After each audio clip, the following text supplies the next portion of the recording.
Hello, my friends, and welcome to the Roll and Reflect podcast, the podcast where we bring you insights from behind the tabletop and beyond the box. I'm one of your hosts, Devon. And I'm Mark. And today we are talking about slices of culture. Yeah. What are we talking about, Mark? We're talking about Kiri-Ai. Kiri-Ai, the I'm excited duel. about this one. Yeah, this is such an awesome small game from Lucky Duck Games and Mugen Gaming, I believe is the other I think that company. I'm terrible with pronouncing, so don't ask me. So Kiri-Ai is the game we're going to be talking about today. But before we do, we have a very special announcement. Yes. That is 2 announcements. The first 2. announcement is we have the giveaway winner is... Mark, we're going to need a drum roll for this one. Oh, we need a sound effect. Sound effect. Kimberly B. Thank you so much, Kimberly, for sending out an email. The Great Inky One is the name of the octopus there. So we will be sending you a copy of Cosmoctopus out. And so keep an eye on your email. So thank you for that. Yep. And the other special announcement we have is a reflection question for today, just like we have in every episode. Today's question is brought to you by Andrew from the Family Gamers Podcast. Take it away, Andrew. Well, hello there, Family Gamers. This is Andrew, and I am one of the hosts of the Family Gamers podcast. This week, I'm excited to bring you a fun reflection question for this episode. We all know how important family is, right? Well, I want to know, what are your top 5 games to play with your family on game night? Tell us in the comments below. Thanks, and have a wonderful day.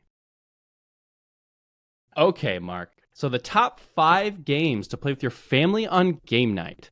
What do you have in store for us? Oh, man. So not all of these are ones that I particularly enjoy. Well, used to enjoy, but I feel like it was overplayed. Number 1 there is that Ticket to Ride. I'm pretty sick of this game because it was a game we played all the time. Yep. And my family, they just love it and still love it. So we still play. But I am very excited. We just started playing, well, over the holidays, I guess. We haven't gone back to it, but the legacy version of Ticket to Ride. So that one has me intrigued to get through it and play all the new things that are happening and so forth. So do you guys play the smaller boxes as well, or the actual big size Ticket to Ride? The big size. The big one? Anything Ticket to Ride is fair game. So, Okay. And we have all the different maps, all the different versions. Wow. Yeah, we are heavy with Ticket to Ride. Okay. And then the next one is Return to Dark Tower. And this is a game that I loved as a kid, never owned. A friend had it, but went all in, backed everything possible. And I'm like, if they don't like it, I don't care. I'm getting it. And then they loved it, my family. We have played probably 100 times at this point. Wow. It's just insane. The tech inside of that game alone. Yeah, it's so cool. So I'm thrilled. But it is a commitment, though. You got to pull it all out and set it up. And it is a time commitment, too. But I'm all into it. It's so fun. And it's cooperative, which is one of my favorite ways to play games cooperative, just because everybody's actively engaged for the whole time. And then we have Project L and now Square One, which are kind of the same family. But it's been a long-time favorite of mine, super puzzly.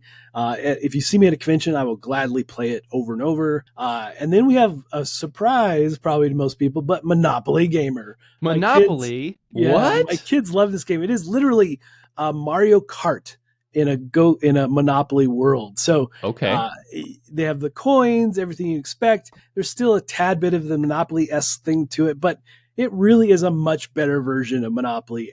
The only version I will actually play. One of my all-time favorite, as we already talked about on this show, Thunder Road Vendetta. Thunder Road. Yeah, I just can't get enough of that game. I love it so much. Honorable mention, Prototype, because all my family, we always play Prototypes. Yeah. You get all the new prototypes in before everyone. So it's like, so there's you a get ton the of fancy that stuff going on. But those are really the mainstays at the moment. It does rotate in and out, except for Dark Tower and Ticket to Ride. Everything else is kind of in flux. Is quite different than your family. I have a new baby now, so she's not exactly into the whole board game world yet. Right. But we're getting her there. She has a little toy that's a little Uno toy. Nice. I click on it and it says Uno Blue. Yep, we're getting you into it. My wife and I play games quite often when we're able to, and our top 5, well, not most, I guess. It's a very common top 5. Yeah. So we have Azul and Sagrada. We love those two. We're very puzzly family, so we love all puzzle games. I think you would love Project L then. I really want to play Project L and Square One, so I'm going to try those out. Then we got Mantis. My family loves Mantis. It plays well at 2. plays really well at 4, and so we just love that. Honorable mention / last one is Kiri-Ai. You had a good point there. You're like, well, it's your wife and you play a lot of games, and this is the perfect 2-player head-to-head game because it fits in your pocket. It is. And the other thing about that too is that I like games like this that you could throw the glove box of your car and just always have it available. Those are our top 5 games. Great question. Great question, Andrew. I love that. What are your top 5 games? Let us know in the comments below. We have to get to our main topic today. Yes. And we're going to be talking about Kiri-Ai and the importance of global culture in the tabletop industry. So let's go ahead, and Mark's going to take us away with the small little theme we got. Yeah, which I love. Anytime games have theme, this is just one of the things I love so much. 2 samurais face off on the cliff's edge. Cloudy skies darken the night. The moon breaks through as they strike. A war between 2 duelists where every shift in stance and every strike or parry could be the winning move. And that's literally the game. That's literally the game. I love it. I mean, in that short thematic presentation, just told you the game. Yeah, and we will talk about this later on, but I swear this theme and story is small, but it really does put you in that mood when you're playing this game. Absolutely. My buddy and I when we played it, we had some music on in the background because I always like to have some music in the background. I do too. And we played some samurai, tracks, and I just like dim the lights down, and every time we'd play, I feel like I was just slashing him with the sword. Yeah, we do that a lot of games, especially games like the Night Cage. We dim the lights. Oh yeah, the Night Cage, and put some creepy music on. I really do think that helps, get you into the mood of the game.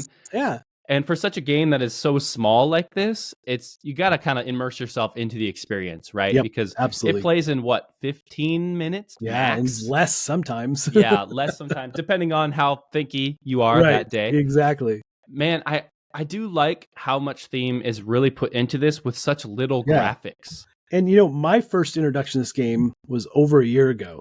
So I played the prototype with the designers, and I did win. By the way. Name drop. But the cards, were kind of this. They were definitely prototype. But seeing these cards the way they are now and showing the strikes across how it's embossed, oh, so cool! So crazy. The cards are amazing. So I've really enjoyed this game. And also a big shout out to Devon at Lucky Duck for making sure I had a copy in hand for this podcast because I had only really played the prototype. So I was very excited to get this from him. So thanks, Devon.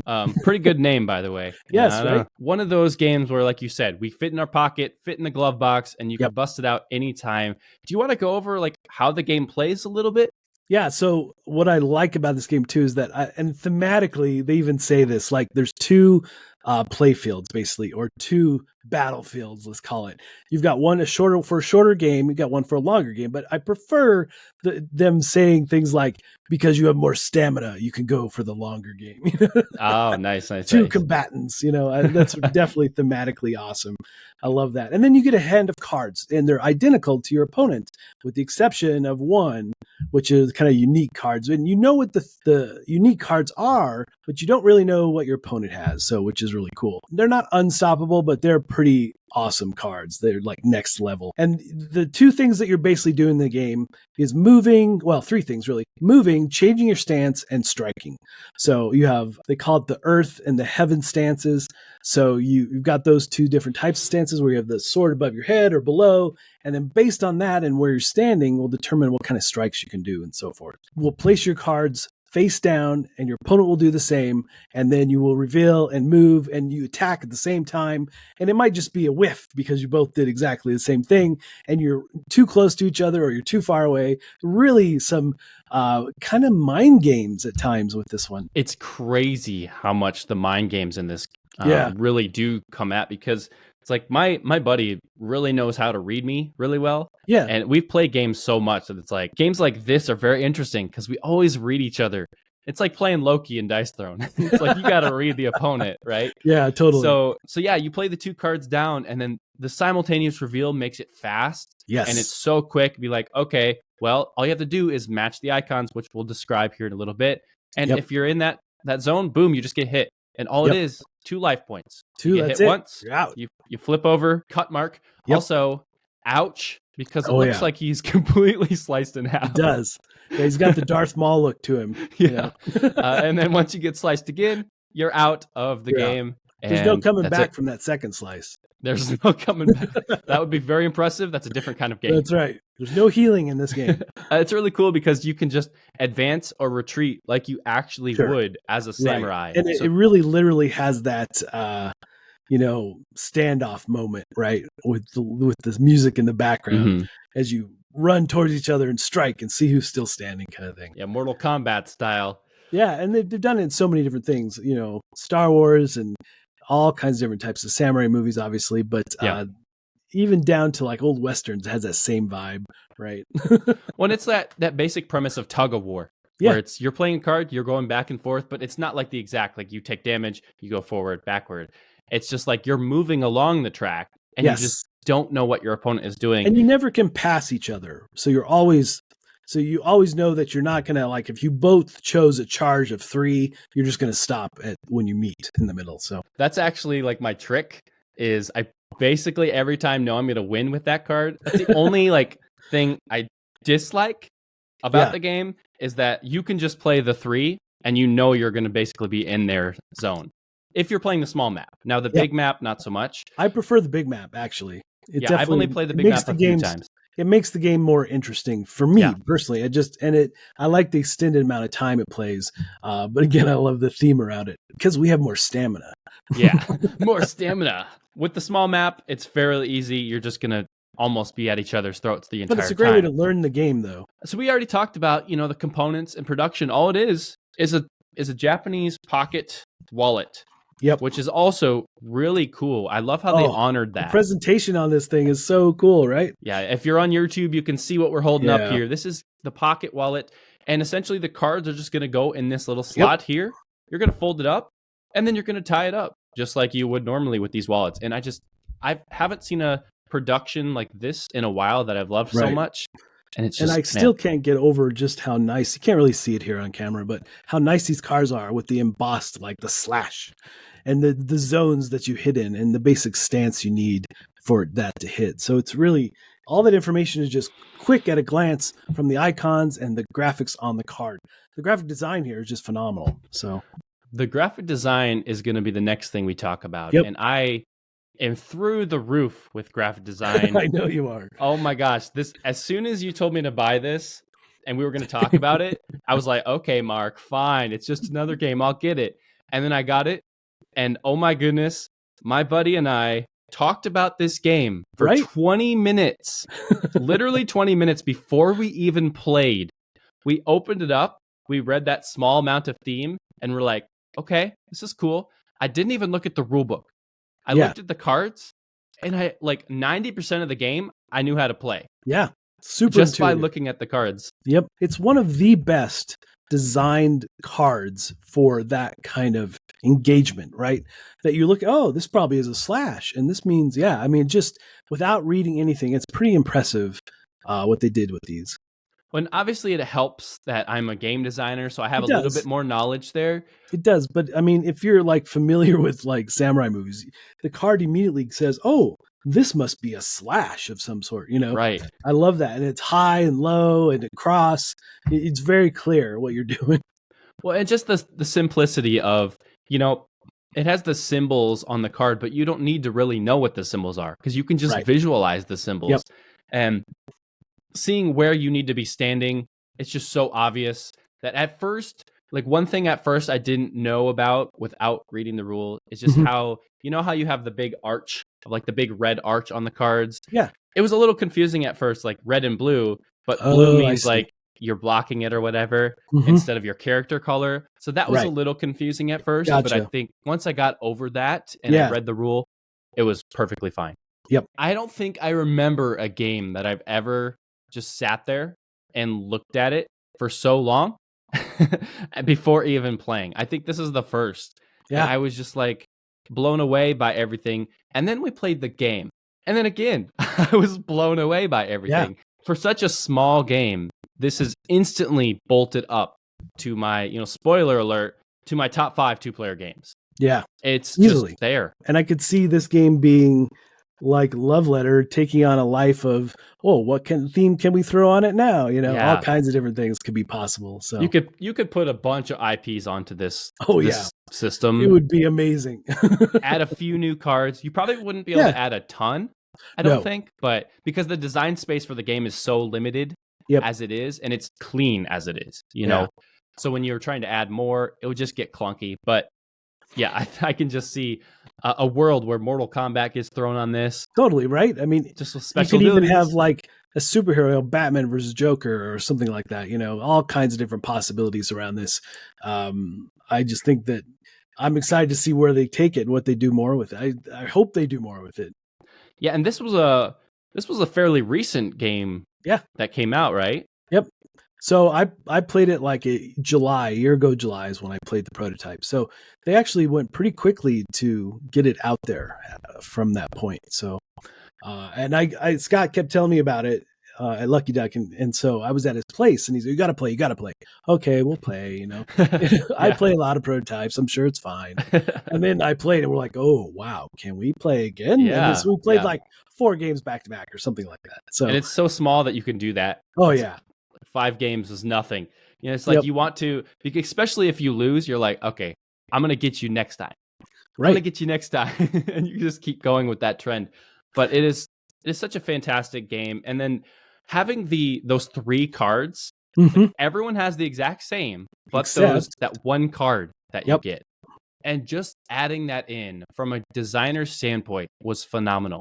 Yeah. Because just a little bit of hidden information. Yes. A little bit of asymmetric, so just you have your own unique power, which is pretty cool. The best part is when you play the counter strike and you just read it perfectly. You hit that moment, the counter strike for the win. That experience is just like hands down the best in this game. It's really cool. You feel like you're actually in this world with samurais fighting or something. So the theme really does come through in just a tiny deck of cards. Yeah, and what is it? It's 18 cards or something like that? Yeah, something like I can't remember. 18 to 20 cards or something. Yeah, something like that. Lucky Duck, of course, their reputation. We have talked about this multiple times on the podcast. It's just their culture is amazing. Their reputation's amazing. And the production of their games is always great. I was really happy to see it. And beyond that, they're great people. And yes, we really like Lucky Duck games. Yeah, and if you haven't listened already, the previous episode, Mark had talked with Scott from Lucky Duck and talked about the new Goliath acquisition. So if you want to listen to that, it was a really good episode, really fun to edit as well. I was not able to make it, but it was still a good episode there. Good. I cannot wait to see where this goes. And I think one thing I want to transition into is the other section of this podcast is the importance of global culture and the impact of how games from around the world coming into the US markets has really done in the industry. I think this is a good example, like a perfect example of that. Yeah. It came from a publisher overseas and now it's at Lucky Duck with the US markets and it's just blown away. It's the games coming from other cultures coming into this market. It's just so fun. Yeah, it's almost like more fun than there's what we have some really here. Unique, either tiny or just really unique playing games that we just don't generally have here, and with some really sometimes some wacky themes. And as a gamer myself, I'm very excited to see these come in. But for like you, Devin, that publishing and design, that must be really exciting for you to see. Yeah, it's something that I'm really been happy to see over the last year and a half because, when I first started in the industry, there wasn't a lot of games coming out besides just the US markets. There was still, every market was its own. And then now we're seeing the crossover. We're getting companies like Oink Games who are now just blown up. Yeah, and they make such unique games too. They're really good. Yeah, their games are so good. And they're really bringing a new perspective on design, I think, because when we have so many games in our market that are similar, there's not a lot of design space because everyone has done something the same. And then you see something like an Oink game come over, which is like, whoa, it's like a shock. There's a mechanism that you wouldn't have thought about. Or it's a theme, like you said, wacky theme paired up.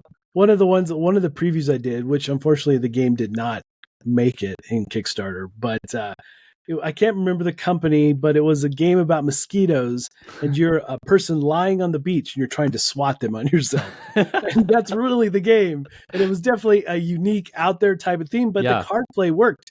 Rules were a little tough because, language barriers and stuff. But I pulled in a couple friends. Can you read these?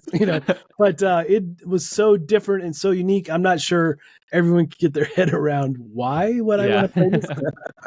Yeah, and I think that's one of the biggest things is we're seeing these themes that are just so different that we normally see. And I think that's a good thing.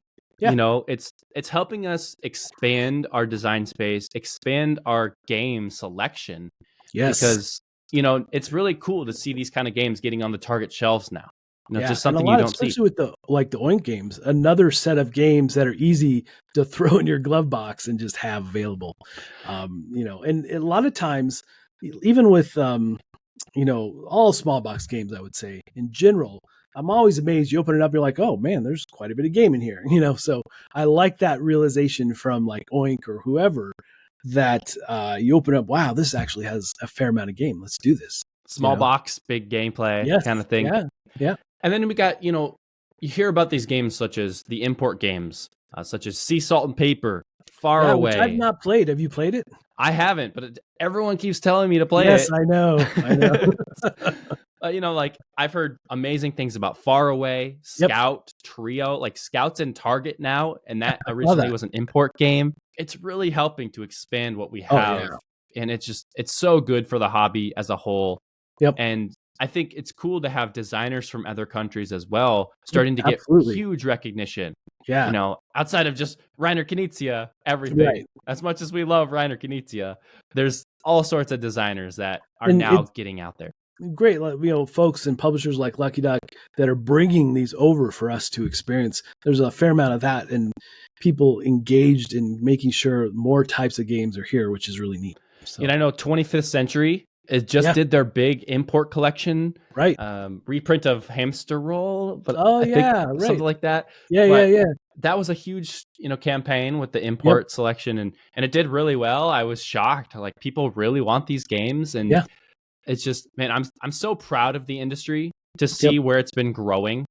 And not only are we making 1 million games a year, I feel like the industry's crazy now. It's just no way to keep up. There's no way to keep up. It's just the vast amount of games that are unique and different and thematic. Like, there's a game for everyone out there. Just literally, even folks who are not gamers, there's plenty of games that would make them think that twice. Mantis.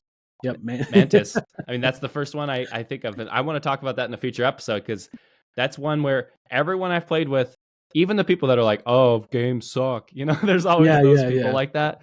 They played and they're like, okay, that was fine. And of course, there's a whole category of like party games and stuff, but I would say that games, the surprise game for friends of mine who have never been gamers is things like Codenames, right? They immediately jump in on that. They have no problem, right? So yeah, I think also like with cooperative games and stuff too, that really helps. If they're not gamers, you put them in a cooperative setting, you can help them out a little bit, handhold.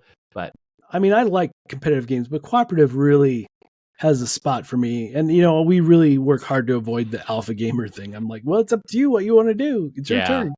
So I just like the fact that it's not 4 people sitting around a table in silence trying to figure out how much wheat to get. And cooperative, everybody is engaged. Like, oh, maybe we should do this. What about this?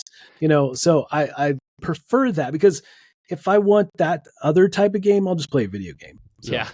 Are you telling me you don't want to get robbed? Come on.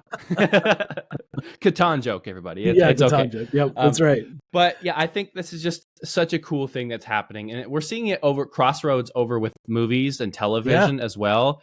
With, what was that most recent Japanese film? Well, I know Godzilla. Just recently, Square One, or what do they call it? Minus ones. Minus one. Yeah. That was Which crazy. Was awesome. Yeah, and that was so crazy good. I love what it's doing, and I cannot wait to see where we go from here. And it's cool to see the publishers at conventions as well. We always have to ask this question. Yeah. Is it fun? And why is it fun? Because we could say, yes, it's fun, but what about the game really strikes fun? For me, the fun lies in the fact that, like, how can there be this much theme in this small deck of cards? And I truly feel like it is that tug of war, that battle of wills, and you feel like you're a samurai as you're engaging with the cards and your player and trying to outwit them. There's just something about it that pulls me in immediately, and I have that vibe of an old samurai movie, you know? I already hinted at it multiple times. This game's super fun. And I think for me, why it's fun is because it's quick. I like games that are super quick. Sure. Because I like to play multiple games in a setting. I get it. Yep. And the theme comes across so well, but the graphic design for me just is so enjoyable. I love how easy it is to see. And that's why it's fun for me, because I can look at the cards and know exactly what I'm doing. I don't need to reference the rule book multiple times. Which is awesome.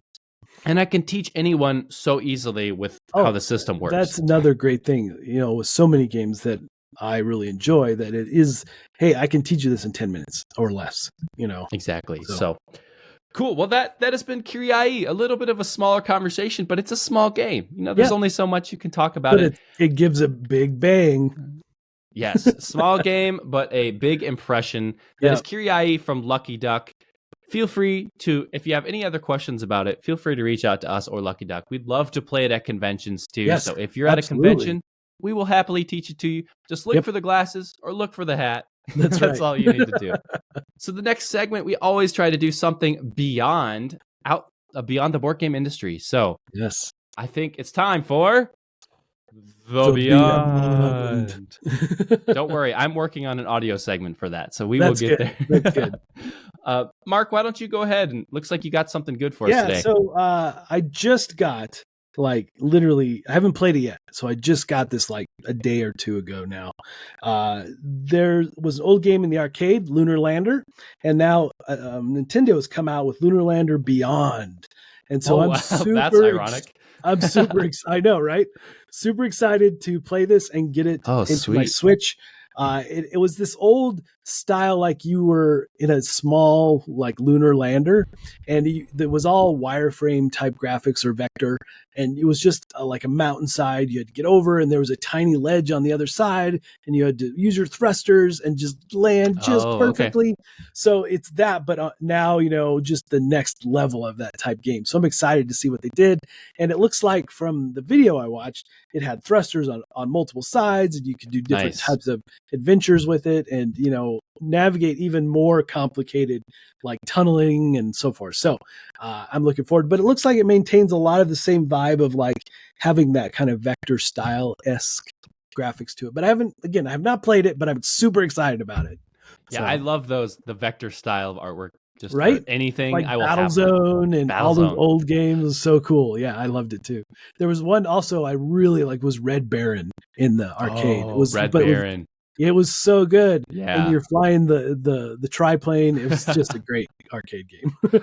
Yeah, I love the Switch. Man, that's something so good, that we get to play. We don't get to play as often, but we always play Mario Kart because we love Mario Kart as a family. And the way it links up so seamlessly. So to easy. Do stuff so very cool. And portable.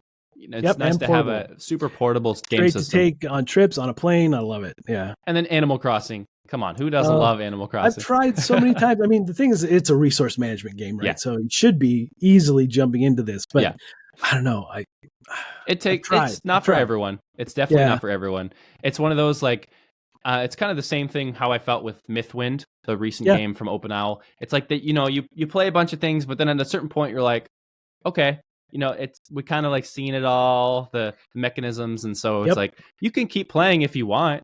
It's just a fun little experience, but it's not something that's going to be like, oh, here's the end of the game. Let's go to this final goal. But it's nice to relax and do something, and that's what it's for. Definitely, right? That's what it's for. Yeah, and it's I've been so busy lately. I've hardly touched my Switch, but I'm excited to have something new to jump in. Yes. Gives me some motivation to pick it up again. For me, my Beyond segment this past weekend. When you guys are hearing this, it would have been probably a couple weekends ago. Sure. But my brother-in-law got married. So that's actually, I had to wear the shirt because I wore this for the wedding. Nice. I had to rep it out. But he got married on May the 4th because Star Wars. May the 4th be with you. May the 4th be with you. When we first heard that he was going to announce the wedding on May the 4th, we were like, wait, is she gonna go along with that? Because it's one of those things where that's awesome, and we're super nerds and we love Star Wars. Yeah. But then we didn't know how his wife was gonna feel about that, and she went all for it. So it was pretty cool. And That's at awesome. the wedding, it succeeded. It was a nice day. Everything ended up fine. And they had lightsabers and did the whole Epic. battle scene in the pictures. So epic. that will be cool. I'm excited to see the photos of that. And I had my daughter for a lot of it, so I was unfortunately had to miss quite a bit because I had to drive her around and stuff. But Sure. my wife was there. That's what matters. My wife was there, and she said everything went smooth and everyone was happy in the end. So that's all we asked for. That's why I've been crazy busy. It took a whole week of prep. life things that are good. So. Life things. But that's my Beyond segment. Thank you all so much for listening today to our episode about Kiri-Ai and the importance of global recognition in the tabletop industry. If you like what you hear and you want to hear more, feel free to subscribe, hit that button down below, or follow us wherever you get your podcasts at Roll and Reflect and Roll and Reflect Podcast. We have to give a special shout out to Andrew for our reflection question today. Yeah, thank you. It was a great one. Great reflection question. And then, of course, a special shout out to Laura as well for helping us out with the time codes. Super helpful. Always helpful. Yeah. Mark, I think it's about time that you let the people know what we're going to be talking about in the next episode. I'm very excited. Next week, Devon will be away. So I'm away again.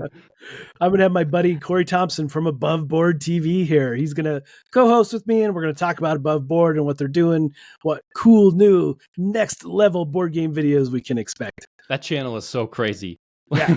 Playing board games underwater with sharks, jumping out of planes. Just the best. I love it so much. So that'll be really exciting. I'm going to be going to Geekway.